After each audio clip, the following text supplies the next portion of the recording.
সূরা আন-নাহল। রহমান রহিম আল্লাহ তাআলার নামে। এ বুঝি আল্লাহ তাআলার আযাবের আদেশ এসে গেল। অতএব হে কাফেররা, এর জন্য তোমরা মোটেই তাড়াহুড়ো করো না। তিনি মহিমান্বিত। এ জালেম লোকেরা তার সাথে অন্যদের যেভাবে শরীক করে, তিনি তার অনেক ঊর্ধ্বে। তিনি ওহী দিয়ে তার আদেশ বলে তার যে বান্দার উপর চান ফেরেশতাদের পাঠান, মানুষদের সতর্ক করে দাও, আমি ছাড়া দ্বিতীয় কোনো মাবুদ নেই, অতএব তোমরা আমাকেই ভয় করো। তিনি আসমান সমূহ ও জমিনকে যথাবিধি তৈরি করেছেন। তারা যাদের তার সাথে শরীক করে, তিনি তার চাইতে অনেক ঊর্ধ্বে। তিনি ক্ষুদ্র একটি শুক্র কণা থেকে যে মানুষ তৈরি করেছেন, আশ্চর্যের ব্যাপার, সে এখানে এসে স্বয়ং তার স্রষ্টার সাথেই প্রকাশ্য বিতর্ককারী বনে গেল। তিনি চতুষ্পদ জানোয়ার পয়দা করেছেন। তোমাদের জন্য ওতে শীত বস্ত্রের উপকরণ সহ আরো অনেক ধরনের উপকার রয়েছে। সর্বোপরি তাদের কিছু অংশ তোমরা তো আহারও করে থাকো।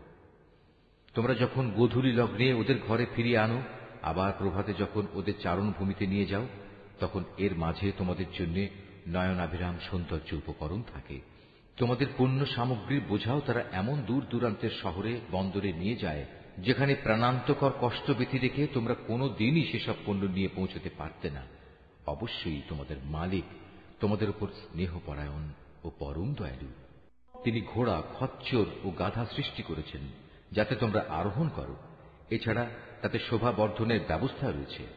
তিনি আরো এমন অনেক ধরনের জন্তু জানোয়ার পয়দা করেছেন যার পরিমাণ ও উপযোগিতা সম্পর্কে তোমরা এখনো পর্যন্ত কিছুই জানো না। আল্লাহ তাআলার উপরে নির্ভর করে মানুষদের সরল পথ নির্দেশ করো। বিশেষ করে যেখানে অন্য পথের মধ্যে কিছু বাঁকা পথও রয়েছে, তিনি যদি চাইতেন তাহলে তিনি সবাইকেই সরল পথে পরিচালিত করতে পারতেন। তিনি আসমান থেকে তোমাদের জন্য পানি বর্ষণ করেন। তার কিছু অংশ হচ্ছে পান করার, আর কিছু অংশ এমন সেখানে তা দ্বারা গাছপালা জন্মায় যাতে তোমরা জন্তু জানোয়ারদের প্রতিপালন করো। সে পানি দ্বারা তিনি তোমাদের জন্য শস্য উৎপাদন করেন। জাইতুন, খেজুর ও আঙুর সহ সব ধরনের ফল জন্মান। অবশ্যই এর মাঝে চিন্তাশীল সম্প্রদায়ের জন্য অনেক নিদর্শন রয়েছে। তিনি তোমাদের সুবিধার জন্য রাত, দিন ও চাঁদ সুরুজকে নিয়ন্ত্রিত করে দিয়েছেন। নক্ষত্র রাজিও তাঁর আদেশে নিয়ন্ত্রণাধীন রয়েছে। অবশ্যই এর মাঝে তাদের জন্য প্রচুর নিদর্শন রয়েছে যারা বোধ শক্তি সম্পন্ন।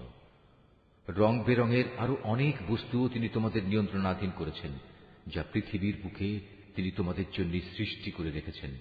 অবশ্যই এসব কিছুর মাঝে সেসব জাতির জন্য নিদর্শন রয়েছে যারা এসব থেকে নসিহত গ্রহণ করে। তিনিই সমুদ্রকে তোমাদের অধীনস্থ করে দিয়েছেন যেন তার মধ্যে থেকে তোমরা তাজা মাছ, গোশত খেতে পারো, এবং তা থেকে তোমরা মণিমুক্তার গহনাও আহরণ করো, যা তোমরা পরিধান করো। তোমরা দেখতে পাচ্ছ কিভাবে ওর বুক চিরে জলযানগুলো এগিয়ে চলে, যেন তোমরা এর মাধ্যমে আল্লাহ তাআলার অনুগ্রহ, রিজিক সন্ধান করতে পারো। সর্বোপরি তোমরা যেন তাঁর নিয়ামতের কৃতজ্ঞতা আদায় করো। তিনি জমিনের মধ্যে পাহাড় সমূহ রেখে দিয়েছেন যাতে করে জমিন তোমাদের নিয়ে এদিক সেদিক ঢলে না পড়ে।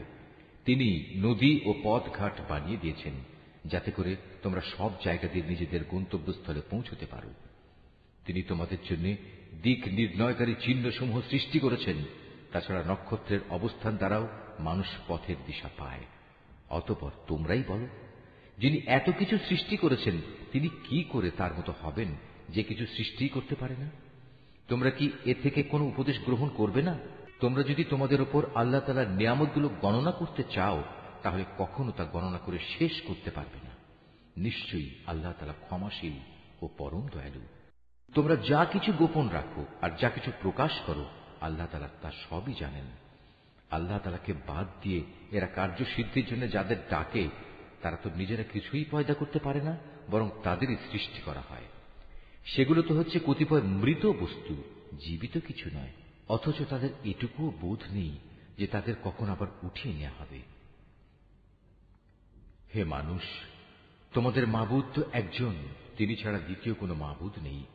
অতঃপর যারা পরকালের উপর ঈমান আনে না, তাদের অন্তরসমূহ এমনি সত্য অস্বীকারী হয়ে পড়ে এবং এরা নিজেরাও হয় দারুণ অহংকারী। নিঃসন্দেহে আল্লাহ তাআলা জানেন এরা যা কিছু গোপন করে এবং যা কিছু প্রকাশ করে। তিনি কখনো অহংকারীদের পছন্দ করেন না।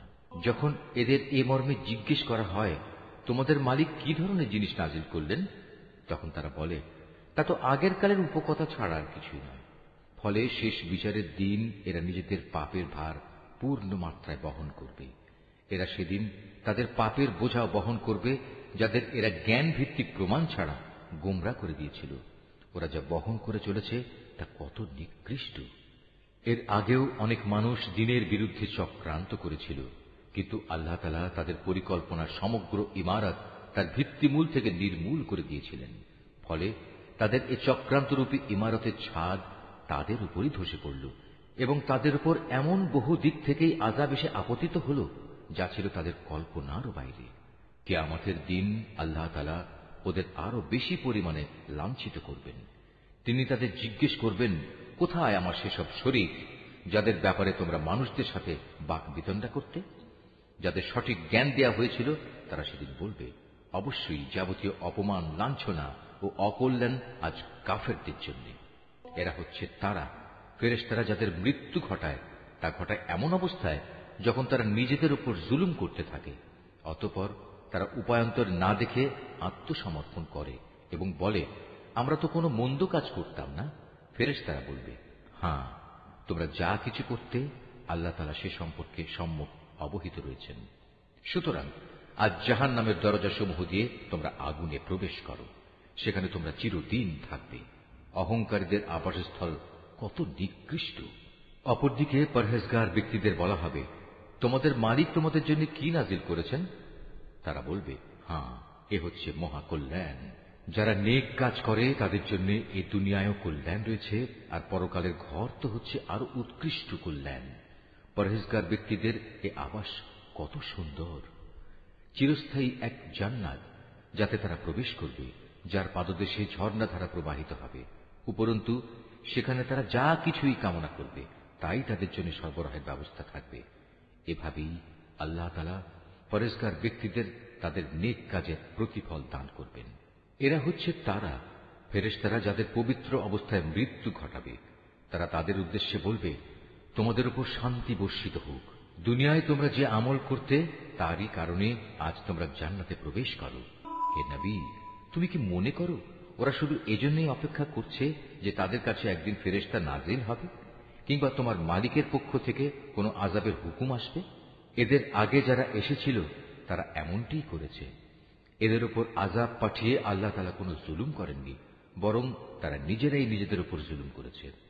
পরিশেষে তাদের উপর তাদের মন্দ কাজের শাস্তি আপতিত হল। একসময় সে আযাব তাদের পরিবেষ্টন করে নিল, যা নিয়ে তারা হামেশা ঠাট্টা বিদ্রূপ করে বেড়াত।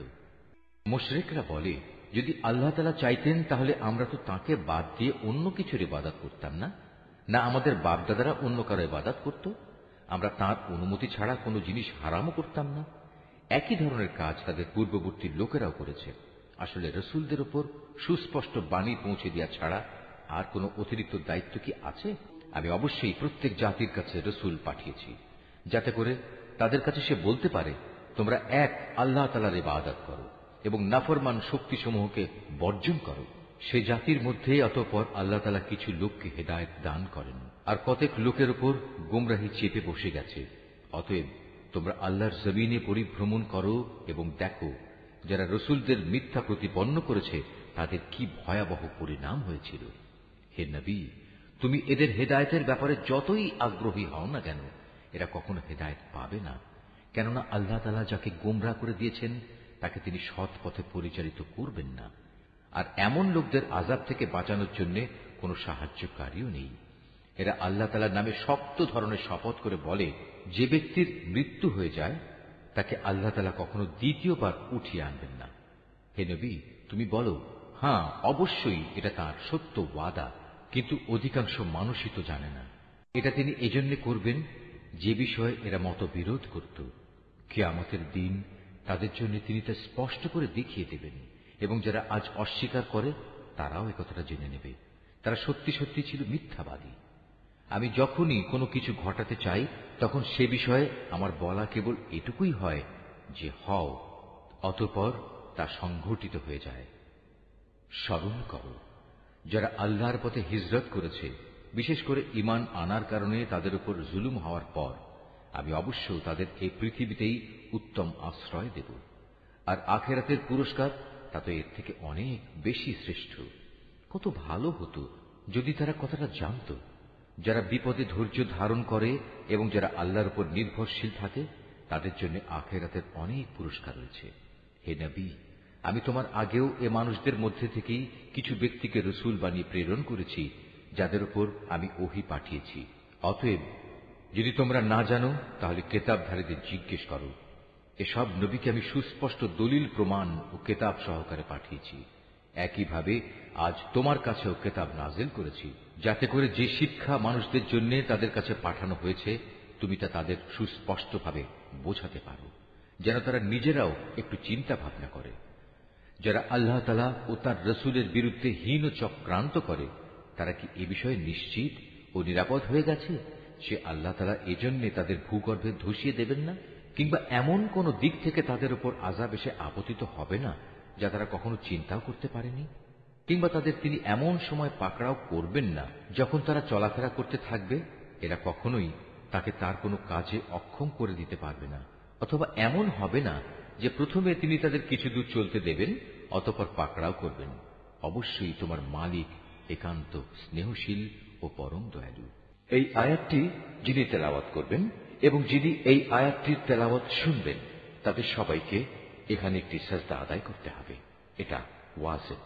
এরা কি আল্লাহ তাআলা যা কিছু সৃষ্টি করেছেন তার প্রতি লক্ষ্য করে না যে তার ছায়া আল্লাহর সামনে সাজদাবনত অবস্থায় কখনো ডান দিক থেকে কখনো বাঁ দিক থেকে তাঁরই উদ্দেশ্যে ঢলে পড়ে? এরা সবাই তাঁর সামনে অক্ষমতা প্রকাশ করে যাচ্ছে। যা কিছু আছে আসমান সমূহে এবং এ জমিনে বিচরণশীল যা কিছু আছে যত ফেরেশতাকুল, তারা সবাই আল্লাহকে সাজদা করে যাচ্ছে। এদের কেউই নিজেদের বড়াই জাহির করে না, উপরন্তু তারা ভয় করে তাদের মালিককে, যিনি তাদের উপর পরাক্রমশালী। তাঁর পক্ষ থেকে তাদের যা আদেশ করা হয় তা তারা বিনীতভাবে পালন করে। হে মানুষ, আল্লাহ তাআলা আদেশ করেছেন তোমরা আনুগত্যের জন্য দুজন মাবুদ গ্রহণ করো না। মাবুদ তো শুধু একজন, সুতরাং তোমরা আমাকেই ভয় করো। আকাশ মণ্ডলী ও জমিনের যেখানে যা কিছু আছে তা সবই তাঁর জন্য। জীবন বিধান তাঁর অনুগত করে দেয়াই কর্তব্য। এরপরেও কি তোমরা আল্লাহ তাআলা ছাড়া অন্য কাউকে ভয় করবে? নিয়ামতের যা কিছু তোমাদের কাছে আছে তা তো আল্লাহ তাআলার কাছ থেকেই এসেছে, এবং তোমাদের যদি কোনো দুঃখ দৈন্য স্পর্শ করে তখন তা দূর করার জন্য তাকেই তোমরা বিনীতভাবে ডাকতে শুরু করো। অতঃপর আল্লাহ তাআলা যখন তা দূরীভূত করে দেন, তখন তোমাদেরই একদল লোক তাদের মালিকের সাথে অন্যদের শরীক বানিয়ে নেয়, যাতে করে আমি তাদের যা নিয়ামত দান করেছি তারা তা অস্বীকার করতে পারে। সুতরাং কিছুদিনের জন্য এই জীবনটা তোমরা ভোগ করে নাও, অচিরেই তোমরা এই অকৃতজ্ঞতার পরিণাম জানতে পারবে। আমি ওদের যা কিছু রিজিক দান করেছি তার একাংশকে ওরা এমন সবার জন্য নির্ধারণ করে নেয় যারা মূলত জানেও না রিজিকের উৎসমূল কোথায়। আল্লাহ তাআলার শপথ, তোমরা তার সম্পর্কে যে মিথ্যা অপবাদ দিতে, সে সম্পর্কে অবশ্যই তোমাদের প্রশ্ন করা হবে। এ মুশরিক ব্যক্তিরা কন্যা সন্তানদের আল্লাহর জন্য নির্ধারণ করে, অথচ আল্লাহ তাআলা এ সব কিছু থেকে অনেক পবিত্র, মহিমান্বিত। ওরা নিজেদের জন্য তাই কামনা করে যা তারা পছন্দ করে, অথচ যখন এদের কাউকে কন্যা জন্ম হওয়ার সুখবর দেয়া হয় তখন দুঃখে ব্যথায় তার মুখ কালো হয়ে যায় এবং সে অসহনীয় মনস্তাপে ক্লিষ্ট হয়। যে বিষয়ে তাকে সুসংবাদ দেয়া হয়েছিল তার মনের কষ্টের কারণে সে তার জাতির লোকদের কাছ থেকে আত্মগোপন করে থাকতে চায়। ভাবতে থাকে, সে কি এ সদ্য প্রসূত কন্যা সন্তানকে অপমানের সাথে রাখবে, না তাকে মাটিতে পুঁতে ফেলবে? ভালোভাবে শুনে রাখো, আসলে কন্যা সন্তান সম্পর্কে ওরা যা সিদ্ধান্ত করে তা অতি নিকৃষ্ট। বস্তুত যারা আখিরাত দিবসের উপর ঈমান আনে না তাদের জন্য এ ধরনের নিকৃষ্ট পরিণামই রয়েছে, আর আল্লাহ তাআলার জন্যই সর্বশ্রেষ্ঠ পরিণাম। তিনি মহাপরাক্রমশালী ও প্রবল প্রজ্ঞাময়। আল্লাহ তাআলা মানুষদের তাদের নাফরমানির জন্য যদি সাথে সাথেই পাকড়াও করতেন, তাহলে এই জমিনের বুকে কোনো একটি বিচরণশীল জীবকেই তিনি ছেড়ে দিতেন না। কিন্তু আল্লাহ তাআলা তাদের এক বিশেষ সময়সীমা পর্যন্ত অবকাশ দেন। অতঃপর যখন অবকাশের সে সময় তাদের সামনে এসে হাজির হয়, তখন তারা যেমন মুহূর্তকালও বিলম্ব করতে পারে না, তেমন তাকে তারা একটুখানি এগিয়েও আনতে পারে না। এরা আল্লাহ তাআলার জন্য সে বিষয়টি প্রস্তাব করে যা স্বয়ং তারা নিজেদের জন্য পছন্দ করে না। তাদের জিহ্বা তাদের জন্য মিথ্যা কথা বলে যে পরকালে তাদের জন্য সব কল্যাণ রয়েছে, অথচ তাদের জন্য সেখানে থাকবে জাহান্নামের আগুন এবং তারাই সেখানে সবার আগে নিক্ষিপ্ত হবে। হে নবী, আল্লাহর শপথ, তোমার আগেও আমি জাতিসমূহের কাছে নবী পাঠিয়েছিলাম, অতঃপর শয়তান তাদের খারাপ কাজসমূহ তাদের জন্য শোভনীয় করে দিয়েছিল। সে শয়তান আজও তাদের বন্ধু হিসেবে হাজির আছে। তাদের সবার জন্যই রয়েছে কঠোর আযাব। হে নবী, আমি তোমার উপর এই কিতাব এজন্যই নাযিল করেছি যেন তুমি তাদের সামনে সেই বিষয়সমূহ সুস্পষ্ট করে পেশ করতে পারো যা নিয়ে তারা মতবিরোধ করত। বস্তুত এই কিতাব হচ্ছে ঈমানদার লোকদের জন্য হিদায়াত ও আল্লাহ তাআলার অনুগ্রহ স্বরূপ। আল্লাহ তাআলা আসমান থেকে পানি বর্ষণ করেন, অতঃপর একবার মুর্দা হয়ে যাওয়ার পর সে পানি দিয়ে তিনি জমিনকে জীবিত করে তোলেন। অবশ্যই এতে আল্লাহর কুদরতের বহু নিদর্শন রয়েছে সে জাতির জন্য যারা আল্লাহর কথা কান দিয়ে শোনে। অবশ্যই তোমাদের জন্য গৃহপালিত জন্তু জানোয়ারের মাঝে প্রচুর শিক্ষার বিষয় রয়েছে। তাদের উদরস্থিত দুর্গন্ধময় গোবর ও নাপাক রক্তের মধ্যে থেকে নিঃসৃত পানীয় খাঁটি দুধ আমি তোমাদের পান করাই। পানকারীদের জন্য এটি বিশুদ্ধ ও সুস্বাদু। খেজুর এবং আঙুর ফলের মধ্যেও শিক্ষণীয় বিষয় রয়েছে। তা থেকে তোমরা নেশাকর হারাম জিনিস যেমন বের করে আনছো, তেমনি তা থেকে হালাল এবং উত্তম রিজিকও তোমরা লাভ করছো। নিঃসন্দেহে এতে আল্লাহর কুদরতের অনেক নিদর্শন আছে তাদের জন্য যারা জ্ঞান সম্পন্ন সম্প্রদায়ের লোক। তোমার মালিক মৌমাছিকে এ নির্দেশ দিয়েছেন পাহাড়ের গায়ে গাছের ডালে এবং অন্য কিছুর উপর যা তোমরা বানাও তার উপর নিজেদের থাকার জায়গা নির্মাণ করো, অতঃপর প্রত্যেক ফল থেকে রস আহরণ করে তা খেতে থাকো। অতঃপর তোমার মালিকের নির্ধারিত পথ ধরে পূর্ণ আনুগত্যের সাথে সেদিকে এগিয়ে চলো। এভাবে তার পেট থেকে রং বেরঙের পানীয় দ্রব্য বের হয় যার মধ্যে মানুষদের নিরাময়ের ব্যবস্থা রয়েছে। অবশ্য এতেও নিদর্শন রয়েছে সে সম্প্রদায়ের জন্য যারা আল্লাহর এ সৃষ্টি বৈচিত্র্য নিয়ে চিন্তা করে। আল্লাহ তাআলাই তোমাদের সৃষ্টি করেছেন, অতঃপর তিনিই তোমাদের মৃত্যু দেবেন। তোমাদের কোনো ব্যক্তি এমনও হবে যে সে বৃদ্ধ বয়সের দুর্বলতম স্তর পর্যন্ত পৌঁছে যাবে। এতে করে কৈশোরে এবং যৌবনে কোনো বিষয় জানার পর সে পুনরায় অজ্ঞ হয়ে যাবে।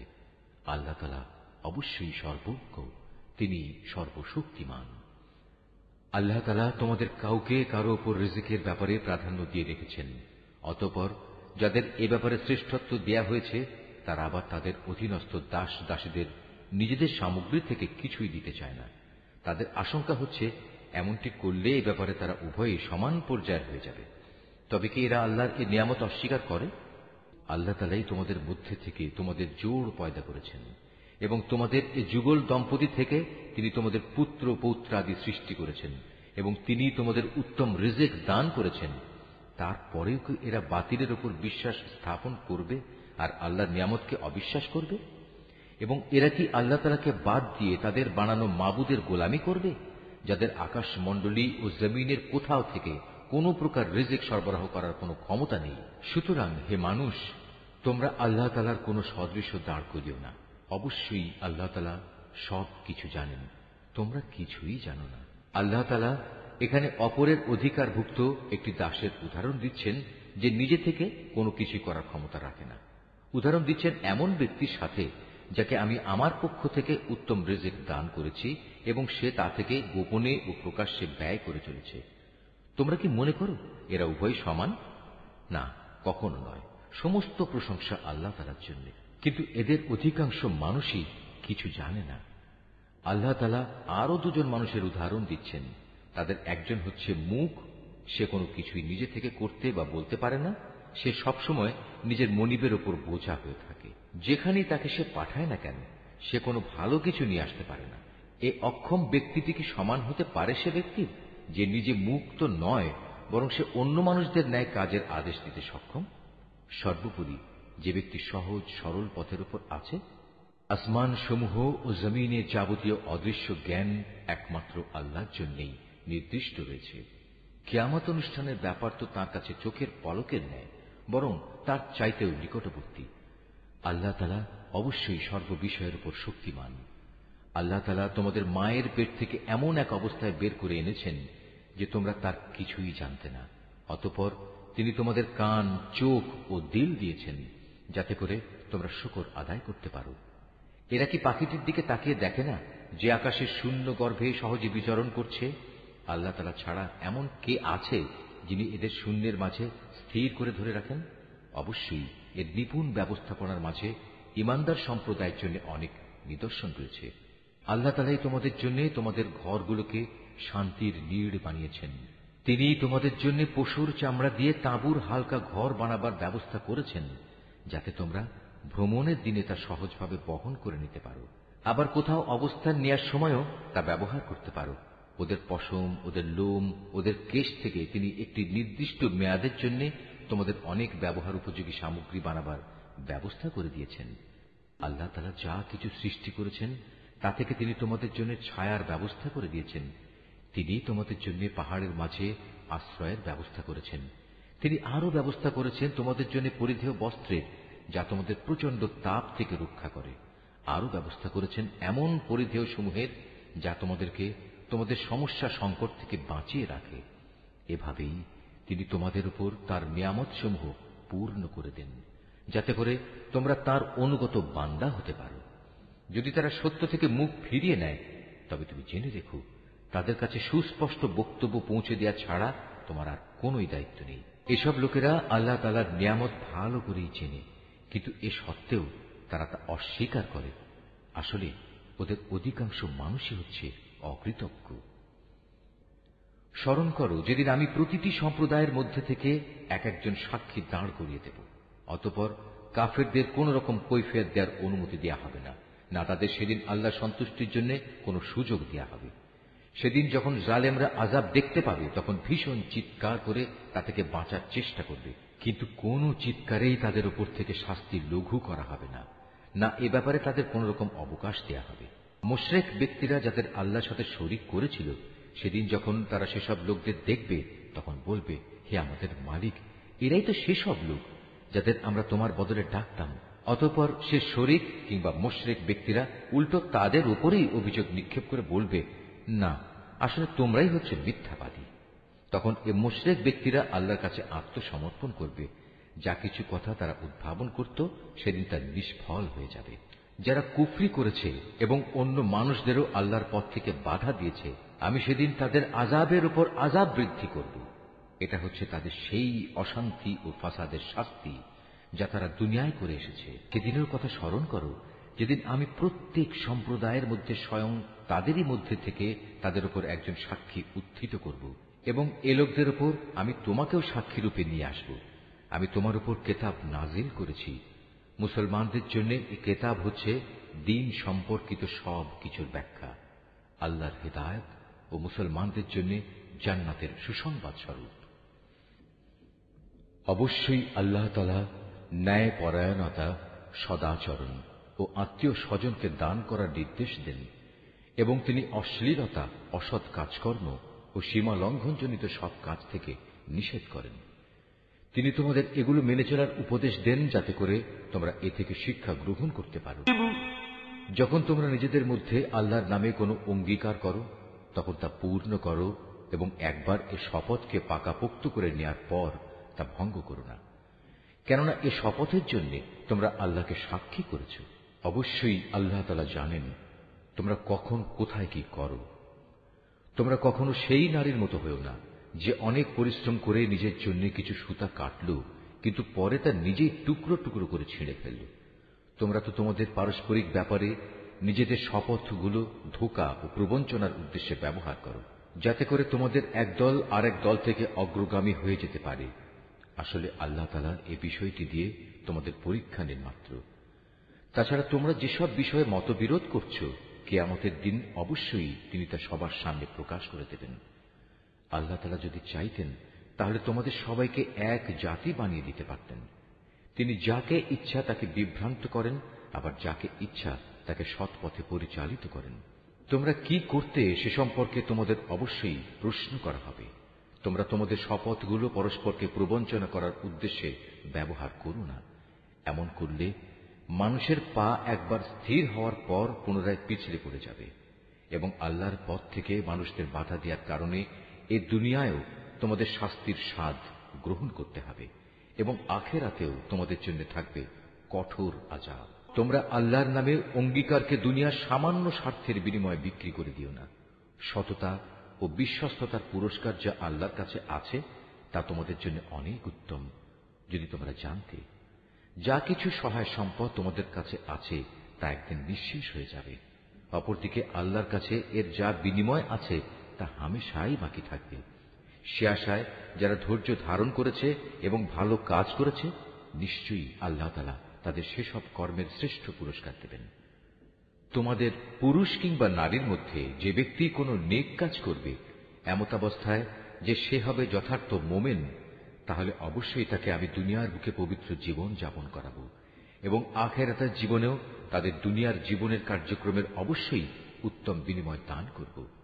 অতঃপর তোমরা যখন কোরআন পড়তে শুরু করবে তখন বিতাড়িত শয়তানের ওয়াসওয়াসা থেকে আল্লাহর কাছে আশ্রয় চাও। যারা আল্লাহর উপর ঈমান আনে এবং যাবতীয় কার্যকলাপে তাদের মালিকের উপর ভরসা করে, তাদের উপর শয়তানের কোনোই আধিপত্য নেই। তার সব আধিপত্য তো তাদের উপরই চলে যারা তাকে বন্ধু ও অভিভাবক হিসেবে গ্রহণ করেছে, উপরন্তু যারা তার সাথে শরীক করেছে। হে নবী, আমি যখন এক আয়াত পরিবর্তন করে তার জায়গায় আরেক আয়াত নাজিল করি, অথচ আল্লাহ তাআলা যা কিছু নাজিল করেন তা তিনি ভালো করেই জানেন, তখন তারা বলে, তুমি তো এগুলো এমনিই নিজ থেকে বানিয়ে দিচ্ছ। আসলে তাদের অধিকাংশ মানুষই আল্লাহর সূক্ষ্ম রহস্য জানে না। তুমি তাদের বলো, হ্যাঁ, এ কোরআনকে জিবরাইল ফেরেশতা তোমার মালিকের কাছ থেকে ঠিকভাবেই নাজিল করেছে, যাতে করে যারা আল্লাহর উপর ঈমান এনেছে তাদের তিনি সুদৃঢ় ভিত্তির উপর প্রতিষ্ঠিত করতে পারেন। সর্বোপরি এটা যেন হয় অনুগত বান্দাদের পথ নির্দেশ ও জান্নাতের সুসংবাদবাহী। নবী, আমি ভালো করেই জানি এরা তোমার ব্যাপারে কি বলে। এরা বলে, এ কোরআন তো একজন মানুষ এসে এ ব্যক্তিকে পড়িয়ে দিয়ে যায়, অথচ যে ব্যক্তিটির দিকে এরা ইঙ্গিত করে তার ভাষা আরবি নয়, আর এ কোরআন হচ্ছে সুস্পষ্ট আরবি ভাষা। আসল কথা হচ্ছে, যারা আল্লাহর আয়াত সমূহে বিশ্বাস করে না, আল্লাহ তাআলাও তাদের সঠিক পথে পরিচালিত করেন না, আর তাদের জন্যই মর্মান্তিক আযাব রয়েছে। নিজের পক্ষ থেকে কথা বানানো কখনো নবীর কাজ হতে পারে না, বরং এটা হচ্ছে তাদের কাজ যারা আল্লাহর আয়াতের উপর ঈমান আনে না। আসলে এরাই হচ্ছে মিথ্যাবাদী। যে ব্যক্তি একবার ঈমান আনার পর কুফরি করে, যদি তাকে কুফরি বাক্য উচ্চারণ করতে বাধ্য করা হয় অথচ তার অন্তর ঈমানের উপরই সন্তুষ্ট থাকে, তাহলে আল্লাহ তাআলা তা হয়তো মাফ করে দেবেন। কিন্তু যে তার অন্তরকে কুফরির জন্য সদা উন্মুক্ত করে রাখে, তাদের উপর আল্লাহর গজব, তাদের জন্যই রয়েছে মর্মন্তুদ শাস্তি। এটা এজন্যে যে তারা দুনিয়ার জীবনকে পরকালীন জীবনের উপর প্রাধান্য দিয়েছে। আল্লাহ তাআলা কখনো কাফের সম্প্রদায়কে হেদায়েত দান করেন না। এরাই হচ্ছে সেসব লোক যাদের অন্তরে, যাদের কানে ও যাদের চোখের উপর আল্লাহ তাআলা সিল এঁটে দিয়েছেন। আসলে এরা সবাই ভয়াবহ আযাব সম্পর্কে গাফেল। নিশ্চয়ই ওরা পরলোকে ভীষণ ক্ষতিগ্রস্ত হবে। এর বিপরীত যারা ঈমানের পথে নির্যাতিত হওয়ার পর হিজরত করে, অতঃপর আল্লাহর পথে জিহাদ করে এবং বিপদে ধৈর্য ধারণ করে, হে নবী, অবশ্যই তোমার মালিক এ পরীক্ষার পর তাদের প্রতি ক্ষমাশীল ও পরম দয়ালু হবেন। স্মরণ করো যেদিন প্রত্যেক ব্যক্তি আত্মপক্ষ সমর্থনে যুক্তি প্রদর্শন করতে এগিয়ে আসবে। প্রত্যেক ব্যক্তিকেই কানাকড়ি হিসাব করে তার কৃতকর্মের প্রতিফল আদায় করে দেয়া হবে এবং তাদের কারো উপর কোন রকম অবিচার করা হবে না। আল্লাহ তাআলা এমন একটি জনপদের উদাহরণ তোমাদের সামনে উপস্থাপন করছেন যা ছিল নিরাপদ ও নিশ্চিন্ত। সেখানে চারদিক থেকে তাদের কাছে প্রচুর পরিমাণ রিজিক আসত।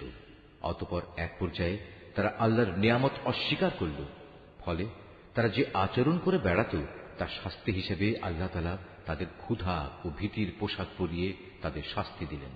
অবশ্যই তাদের কাছে তাদেরই মধ্যে থেকে একজন রাসূল এসেছিল, কিন্তু তারা তাকে অস্বীকার করল। পরিশেষে আল্লাহর আযাব তাদের জুলুম করা অবস্থায় পাকড়াও করল। আল্লাহ তাআলা তোমাদের জন্য যা কিছু পবিত্র ও হালাল রিজিক দিয়েছেন তোমরা তা আহার করো। যদি তোমরা সত্যি একান্তভাবে তাঁরই গোলামি করো, তাহলে এজন্য আল্লাহ তাআলার নিয়ামতের কৃতজ্ঞতা জ্ঞাপন করো। তোমাদের জিহ্বা আল্লাহ তাআলার উপর মিথ্যা আরোপ করে বলেই কখনো একথা বলো না যে এটা হালাল ও এটা হারাম। জেনে রেখো, যারাই আল্লাহর উপর মিথ্যা আরোপ করো তারা কখনোই সাফল্য লাভ করতে পারবে না। তাদের জন্য এটা পার্থিব জীবনের সামান্য কিছু সামগ্রী মাত্র। পরকালে তাদের জন্য রয়েছে কঠোর আযাব। হে নবী, ইহুদীদের ওপর আমি সেসব কিছু হারাম করেছি যা ইতিপূর্বে আমি তোমার কাছে বর্ণনা করেছি।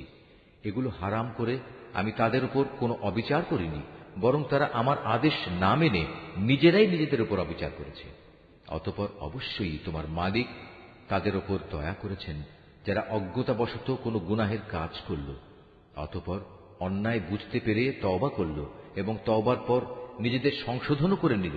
হে নবী, তোমার মালিক অবশ্যই এরপর তাদের জন্য হবেন ক্ষমাশীল ও পরম দয়ালু। নিশ্চয়ই ইব্রাহিম ছিল একটি উম্মতের সমমর্যাদাবান। সে ছিল আল্লাহর একান্ত অনুগত ও একনিষ্ঠ বান্দা।